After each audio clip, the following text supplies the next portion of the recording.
Shalom. Leo ni Jumamosi ya tarehe 8 ya mwezi Agosti ya mwaka 2026. Kipekee ninakukaribisha katika ujumbe wa neno la Mungu kwa njia ya Rhapsody ya uhakika zinazoandaliwa na mchungaji Chris Oyakilome, na hii ni Rhapsody ya vijana maarufu kama Jivo, na mimi ni msomaji wako Blaza Liga Sauka. Ujumbe wetu wa Rhapsody leo una kichwa kinachosema jikabidhi kwa neno, yaani mwili wako ni zawadi ya udhamini uliokabidhiwa na Mungu. Wao. Kwenye Biblia katika Warumi sura ya 12 mstari wa kwanza, neno la Mungu linasema, basi ndugu zangu, na wasihi kwa huruma zake Mungu, itoeni miili yenu iwe dhabihu iliyo hai, takatifu, ya kumpendeza Mungu, ndiyo ibada yenu yenye maana. Wao. Tuzungumze. Mchungaji anaanza.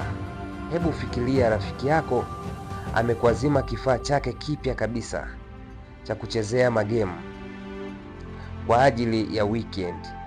Ungekitunza kwa heshima, sio? Usingekimwagia maji au kukibamiza ukutani. Ungetaka kukitunza kwa sababu ni zawadi ambayo una wajibu nayo. Pia Mungu amekupa zawadi, yaani mwili wako. Yeye pia anaishi ndani yake.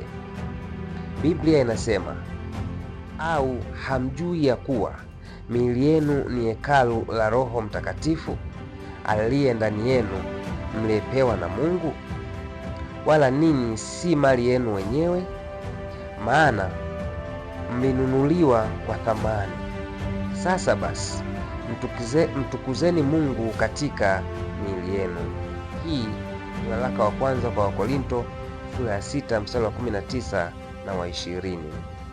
Mwili wako ni zawadi halisi ya udhamini uliokabidhiwa na Mungu ili kufanya kazi duniani, na anakutegemea uutumie ipasavyo, kwa sababu kila mmoja wetu atatoa hesabu ya kile tulichokifanya na miili yetu. Hii ndiyo sababu Bwana anakwambia utoe mwili wako kama sadaka hai.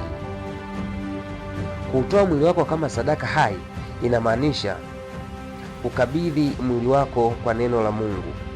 Kwa maneno mengine, sababisha mwili wako kufanya vile tu ambavyo neno la Mungu linasema unapaswa kufanya. Unafanya mwili wako kufanya kazi katika namna inayoleta utukufu kwa neno la Mungu. Kwa mfano, Biblia inasema inapaswa kuua shughuli haramu za mwili. Hiyo ni Warumi sura 8 mstari wa 13. Hivyo, mwili wako unapoanza kuhisi uchovu, kuhisi uvivu au ugonjwa kabla ya mchezo au mtihani, uambie mwili, wewe ni hekalu la Roho Mtakatifu. Hatulei magonjwa au udhaifu hapa, mimi ni mzima. Haleluya. Mchungaji anahitimisha kwa kusema, tena neno la Mungu linasema kwamba kwa maana dhambi haitawatawala ninyi. Hiyo ni Warumi sura 6 mstari wa 14. Na hivyo ruhusu neno la Mungu na haki yake utawala ndani yako. Unaposalimisha mwili wako kwa neno la Mungu, maisha yanachukua maana mpya. Ugonjwa na udhaifu na huzuni vitakuwa ni vitu vya kale. Utukufu wa Mungu utadhihirishwa kwa nguvu kutoka rohoni mwako kwenda mwilini na kwenye ulimwengu wa nje. Bwana Yesu asifiwe. Ingia ndani zaidi. Kwa wakati wako utasoma Wakorinto wa pili sura ya 5 mstari wa 10 na Warumi sura ya 6 mstari wa 13. Tamka nami sala hii. Sema, Baba mpendwa, mwili wangu ni hekalu lako na makazi yako. Ninasalimisha kila seli ya mwili wangu kwako. na kwa neno lako kama sadaka hai, ili kwamba nilete utukufu kwa jina lako. Hakuna ugonjwa utakaotawala mwili wangu,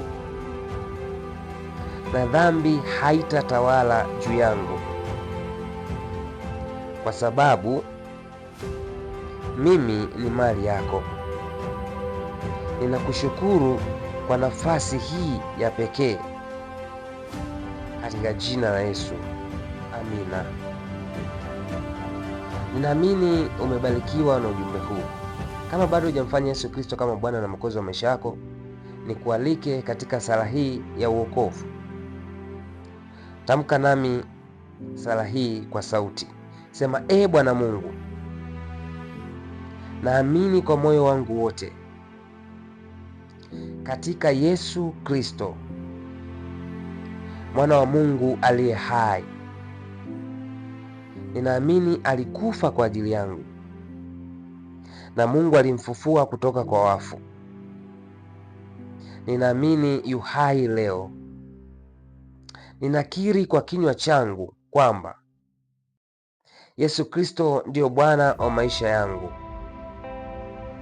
Kuanzia leo, kupitia yeye na katika jina lake, ninao uzima wa milele. Nimezaliwa mara ya pili. Asante Bwana kwa kuiokoa nafsi yangu. Sasa mimi ni mtoto wa Mungu. Haleluya! Hongera sana, sasa wewe ni mtoto wa Mungu. Umebarikiwa sana.